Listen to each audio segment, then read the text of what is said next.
TRS కార్యకర్తలపై పోలీసులు తప్పుడు కేసులు పెడుతున్నారని ఆరోపించారు. ప్రజాస్వామ్యం గురించి మాట్లాడే నైతిక హక్కు కేసీఆర్ కుందా అని కౌంటర్ ఇచ్చారు పొంగులేటి శ్రీనివాసరెడ్డి.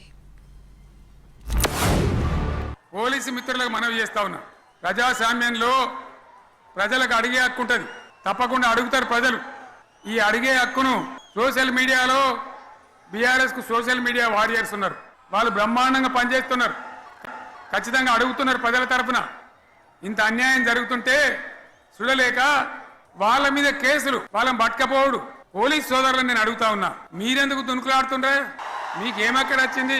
మీకు ఒక్కటి చెప్తున్నా, నేను గ్యారంటీగా పోలీసు మిత్రులారా, ఇవాళ పోయి రాత్రి మీ డైరీలలో రాసుకోండి, మీ డైరీలలో రాసి పెట్టుకోండి.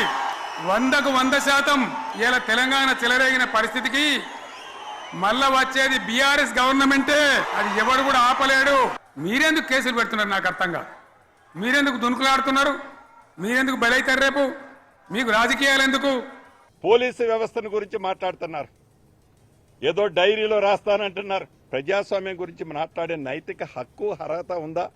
మాజీ ముఖ్యమంత్రి గారు మొగుడు పెళ్ళం ఫోన్ మాట్లాడుకున్నా, అన్న తమ్ముడు ఫోన్ మాట్లాడుకున్నా, ఒక రాజకీయ పార్టీలో ఒక నాయకుడు ఇంకొక నాయకుడు మాట్లాడుకున్నా, మీ వ్యవస్థని వాడి, మీ సమస్యలను వాడి ఫోన్ ట్యాపింగ్ కార్యక్రమాన్ని చేపట్టి చివరికి గౌరవ జడ్జిల ఫోన్లు కూడా ట్యాప్ చేసి, ఆ ట్యాప్ చేసిన తొత్తులనందరినీ విదేశాల్లో ఉంచి ఈనాడు ఇక్కడుండి డ్రామా ఆడి ప్రజాస్వామ్యాన్ని గురించి మీరు మాట్లాడుతున్నారంటే ఇంతకంటే ఇంకేమైనా అవహేళన ఉంటుందా గౌరవ మాజీ ముఖ్యమంత్రి గారు?